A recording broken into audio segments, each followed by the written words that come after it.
नमस्कार, one India Hindi में आपका स्वागत है। देश के गृह मंत्री अमित शाह के बेबाक अंदाज से हर कोई वाकिफ है। किसी भी मुद्दे पर बड़ी सफाई से जवाब देने में शाह का कोई मुकाबला नहीं कर सकता। अमित शाह ने अपने एक इंटरव्यू के दौरान बिहार चुनाव, पश्चिम बंगाल सरकार, चीन से विवाद सहित तमाम मुद्दों पर अपनी बेबाकी से राय रखी। लद्दाख में चीन के साथ गतिरोध जारी है। इस बीच केंद्रीय गृह मंत्री अमित शाह ने शनिवार को CNN न्यूज 18 को दिए अपने इंटरव्यू में कहा कि कोई भी हमारी 1 इंच जमीन नहीं ले सकता। मीडिया रिपोर्ट्स के मुताबिक शनिवार को अपने इंटरव्यू में अमित शाह ने कहा कि मोदी सरकार देश की 1-1 इंच जमीन बचाने के लिए पूरी तरह से सजग है और कोई इस पर कब्जा नहीं कर सकता।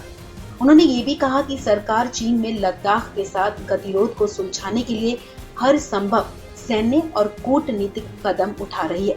CNN न्यूज 18 को दिए इंटरव्यू में अमित शाह ने कहा, पूर्वी लद्दाख में नियंत्रण रेखा पर जो कुछ भी हो रहा है, भारत उसका दोनों राजनयिक और सैन्य रूप दोनों तरह से जवाब देने में सक्षम है।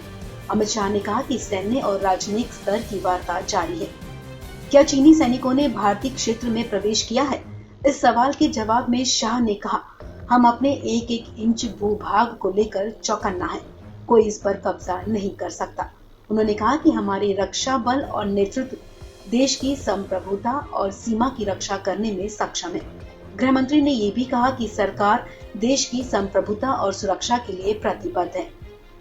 पश्चिम बंगाल पर बात करते हुए गृह मंत्री ने कहा कि अगले साल पश्चिम बंगाल में विधानसभा चुनाव के बाद सरकार बदलेगी और बीजेपी सत्ता में आएगी।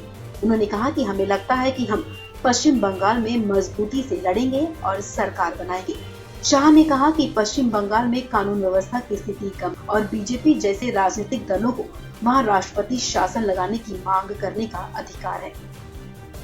अपने इंटरव्यू में अमित शाह ने आगामी बिहार विधानसभा चुनाव पर भी बात की। बिहार विधानसभा चुनावों में बीजेपी और जेडीयू के बीच आई दरार की अटकलों पर गृह मंत्री अमित शाह ने पूर्ण विराम लगा दिया। बिहार चुनाव पर प्रतिक्रिया देते हुए शाह ने शनिवार को कहा, जो कोई भी भ्रांतियां फैलाने की कोशिश कर रहा है, मैं आज इस पर बड़ा फुल स्टॉप लगाना चाहता हूं। उन्होंने कहा कि एनडीए 2/3 बहुमत हासिल करेगा। साथ ही उन्होंने साफ कहा कि चुनाव के बाद नीतीश कुमार ही राज्य के अगले मुख्यमंत्री होंगे। अमित शाह ने कहा कि हमने सार्वजनिक घोषणा की है और हम इसे लेकर प्रतिबद्ध हैं। CNN न्यूज 18 को दिए अपने एक इंटरव्यू में अमित शाह ने लोक जनशक्ति पार्टी और चिराग पासवान के बारे में भी बात करते हुए कहा कि उनकी पार्टी को पर्याप्त संख्या में सीटों की पेशकश की गई थी, लेकिन फिर भी वो नहीं माने। अमित शाह ने कहा कि गठबंधन से अलग होने का फैसला उनका था, हमारा नहीं।